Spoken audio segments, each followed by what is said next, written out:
प्रिय मित्रों, जय श्री राधे। हर हर महादेव, जय भोलेनाथ। भगवान आपकी हर मनोकामना पूरी करे, आपका परिवार सुखी रहे, स्वस्थ रहे, सदा सदा ही धन धान्य में वृद्धि हो, यही मेरी मंगल कामना। आज इस विषय पे जानकारी लेकर आई हूँ, वो है सुहागनों का पवित्र त्योहार और व्रत करवा चौथ। इस विषय पे आज कहानी लेकर आई हूँ करवा चौथ की। कहानी सुनाने से पहले मैं आपसे एक निवेदन करती हूँ कि हमारी तरफ से जन्म कुंडलियाँ देखने की निःशुल्क सेवा शुरू की गई है। आप इस सेवा का पूरा लाभ उठाएं। स्क्रीन के ऊपर मेरे व्हाट्सएप नंबर और मोबाइल नंबर फ्लैश हो रहे हैं। आपकी कोई भी समस्या हो, किसी भी प्रकार की, आपस में ना बनती हो, घर में झगड़ा रहता हो, कोई तांत्रिक क्रिया से आप परेशान हो, कारोबार या फैक्ट्री में काम आपका ना चल रहा हो, बार बार आपकी नौकरी की कोशिश करने पर भी आपको नौकरी ना मिल रही हो,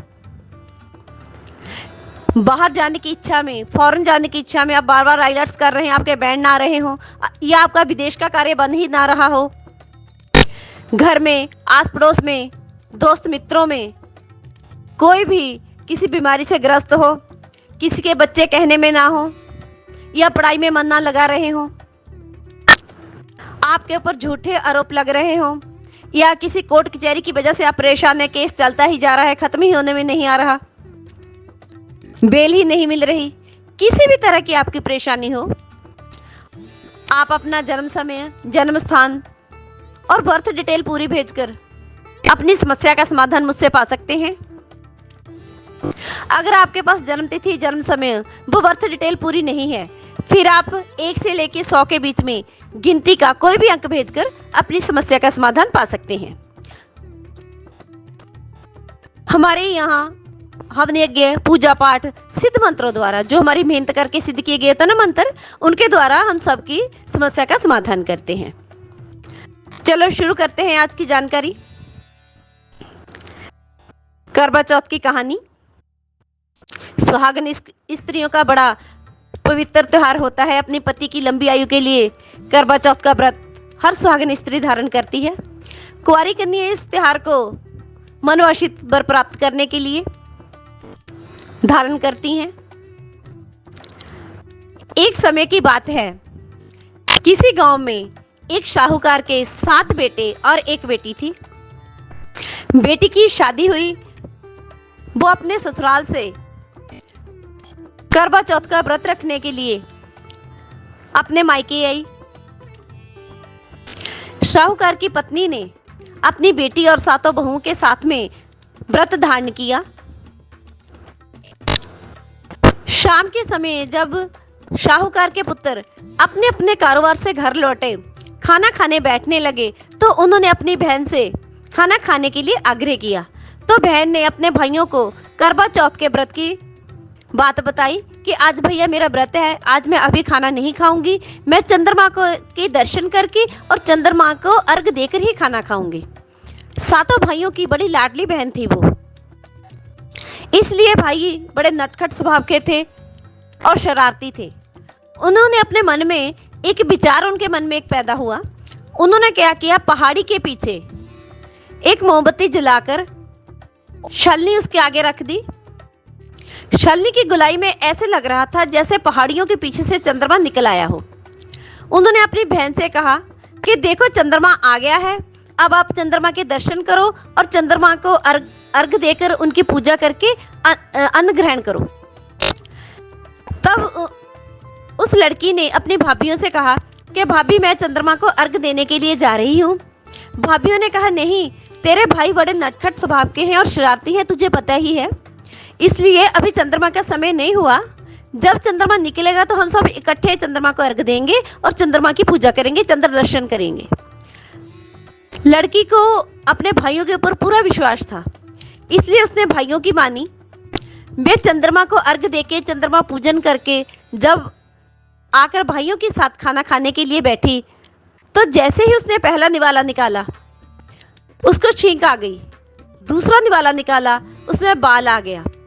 तीसरा निवाला निकाला तो उसी समय दरवाजे के ऊपर उसका देवर आ गया और बोला भाभी जल्दी चलो, भैया बहुत ज्यादा बीमार हैं।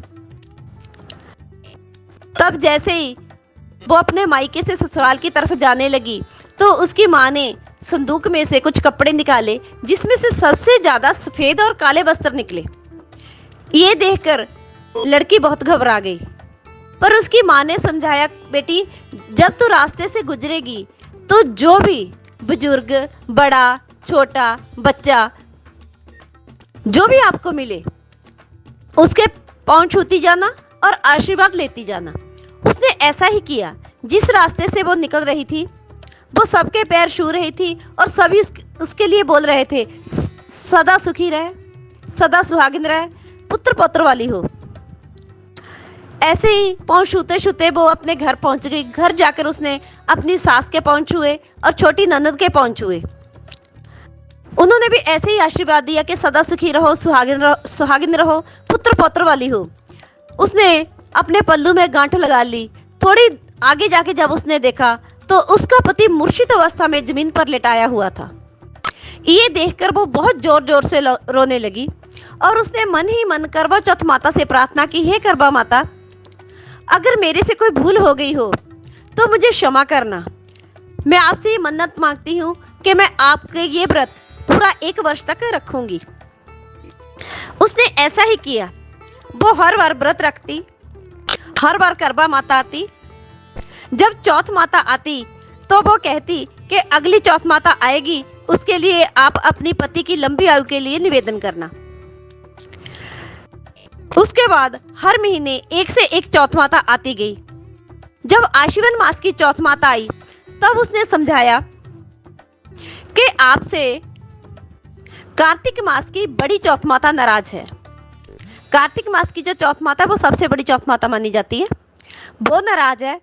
जैसे ही वो आए आप उसके लिए श्रृंगार का सामान तैयार रखना, दक्षिणा तैयार रखना और माता के पैर जोर से पकड़ लेना और अपने पति की लंबी उम्र की आयु के लिए प्रार्थना करना।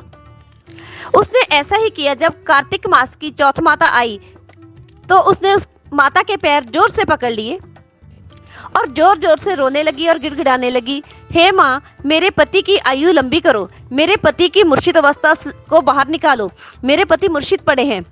तो इस पर चौथ माता बोली, तू तो दिन में चांद निकालने वाली है, तू तो बड़ी भूखी है, तू तो भाइयों की लाडली है। इस पर बहू ने माता से क्षमा मांगी और बोला कि माता कृपा आप मेरे पति को ठीक कीजिए, मेरे पति को लंबी आयु दीजिए। फिर चौथ माता ने कहा, ठीक है, मेरा श्रृंगार का सामान लाओ। उसने 16 श्रृंगार का सामान माता के हाथों में दिया। माता ने अपने मांग से सिंदूर निकाला, जल की गड़बी में वो भी घोल दिया। हाथों से मेहंदी निकाली, वो भी जल की गड़बी में घोल दी और आंख में से काजल निकाला, वो भी जल की गड़बी में घोल दिया और उसके बाद में उसके पति के ऊपर छींटा लगाया। जैसे ही माता ने उसके पति के ऊपर छींटा लगाया, उसका पति उठकर बैठ गया और मूर्छित अवस्था से बाहर हो गया। जब माता जा रही थी तो माता जाते जाते उनकी झोपड़ी के ऊपर, जिस झोपड़ी में वो रहती थी, वहां पे लात मार गई। जब माता जाने लगी तो उसने माता के पैर पकड़े और बोली, माता, मेरी एक कामना है, एक आपसे निवेदन है कि आप मुझे कुछ आशीर्वाद देते जाएं कि जैसे पहले मुझे दुख दिया है, किसी भी सुहागिन स्त्री को ऐसा कोई दुख ना आए, कोई ऐसा उपाय बताओ। और जैसे बाद में मेरे पति के अमर रहने की आपने आशीर्वाद दिया है, मुझे प्रसन्न किया है, ऐसा आशीर्वाद आप सभी सुहागिन स्त्रियों को दो। ऐसा कोई उपाय मुझे बताती जाओ। तब माता ने कहा, जो भी सुहागिन स्त्री करवा चौथ का व्रत धारण करेगी, उसके पति को कभी किसी भी प्रकार की कोई भी विपदा नहीं आएगी और वो स्त्री सदा सुहागिन रहेगी, धन धान्य से भरपूर रहेगी। कुछ समय के बाद उसका पति ठीक ठाक होके अच्छा खासा काम करने लगा, कमाने लगा। कमाई में इतनी ज्यादा बरकत हुई, इतना ज्यादा वैभव हुआ कि वहां झोपड़ी से महल बन गया। उसकी सास ढोल के साथ, बाजे गाजे के साथ अपनी बहू और बेटे को घर में लेके आई और अपनी बहू से बोली कि बेटी, ये जो तूने करवा चौथ माता के जो व्रत रखे हैं, ये उसी का आशीर्वाद है। धन्यवाद। मेरे द्वारा बताई गई जानकारी आपको कैसी लगी? प्लीज़ वीडियो को ज़्यादा से ज़्यादा लाइक करना, शेयर करना।